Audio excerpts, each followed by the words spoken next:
Hello बच्चों, let's say this question. Statement one कह रहा है lowering of vapour pressure is directly proportional to the number of species present in the solution.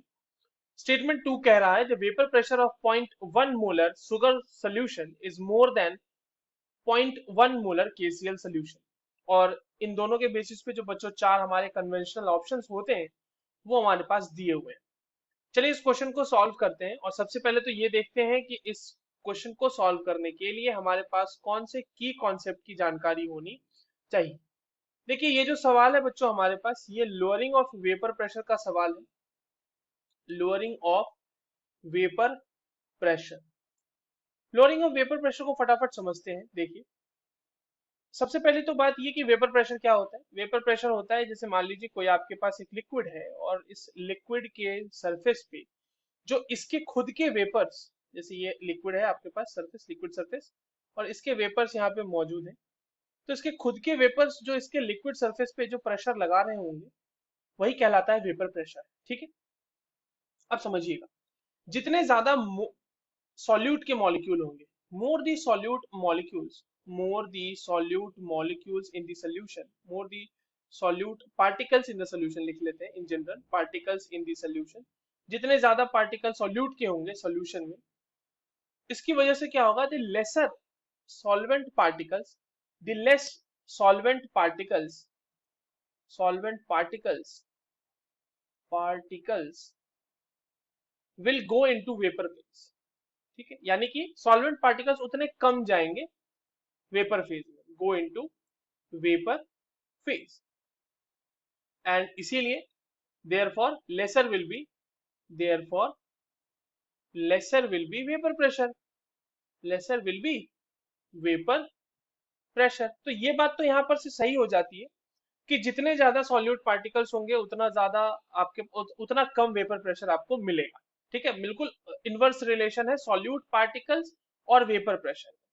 क्यों? क्योंकि जितने ज्यादा सॉल्यूट पार्टिकल्स होंगे तो सरफेस पे उतने कम सॉल्वेंट के पार्टिकल होंगे, तो उतने कम सॉल्वेंट पार्टिकल वेपर फेज में जा रहे होंगे। ठीक है, ये बात तो समझ में आ गई।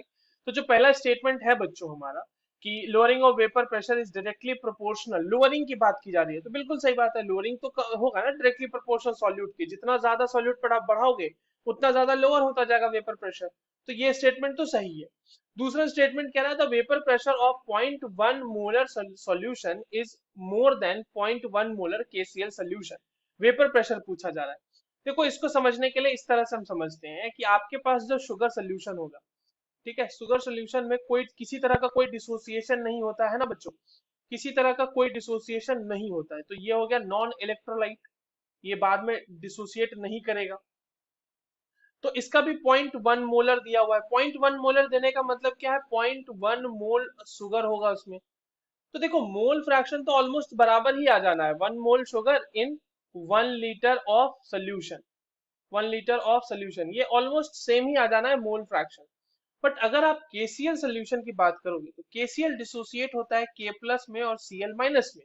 अब यहाँ पर एक और आपके पास फैक्टर आ गया कि आप लेके चले थे केसीएल, बट यहाँ पर आपको मिल रहा है के प्लस और सीएल माइनस। एक पार्टिकल लेके चले थे और हमें दो पार्टिकल मिल रहे हैं, क्योंकि ये जो है इलेक्ट्रोलाइट है, ये डिसोसिएट हो जाएगा। तो जब इसका आप 1 मोलर केसीएल लिया है तो एक्चुअल में हमें 1 मोलर के प्लस पार्टिकल मिल रहा है और 1 मोलर सीएल माइनस पार्टिकल मिल रहे हैं। तो एक्चुअल में बच्चों इसमें जो है 1 मोल के प्लस आयंस की वजह से भी लोअरिंग ऑफ वेपर प्रेशर होगा और 1 मोल सीएल माइनस के वजह से भी लोअरिंग ऑफ वेपर प्रेशर होगा। तो आप समझ रहे हैं ना, दोनों की वजह से हो रहा है। और यहाँ पर क्या हो रहा था, 1 मोल शुगर की वजह से हो रहा था सिर्फ। तो एक्चुअल में यहाँ तो 2 मोल मतलब 0.2 मोल आ गया ना, इसके हिसाब से होनी चाहिए लोअरिंग हमारे पास। तो लोअरिंग ऑफ वेपर प्रेशर ज्यादा किसमें होगी, lowering of vapour pressure, lowering of vapour pressure will be more in KCl, more in KCl। ठीक है, KCl में लोअरिंग ऑफ वेपर प्रेशर ज्यादा होगी। तो वेपर प्रेशर ज्यादा किसके ऊपर होगा, शुगर सोल्यूशन के ऊपर, क्योंकि लोअरिंग ज्यादा तो केसीएल के सोल्यूशन में होगी ना। तो जो हमारा स्टेटमेंट है कि the vapour pressure of 0.1 molar sugar solution is more than 0.1 molar KCl solution, ये भी सही स्टेटमेंट है।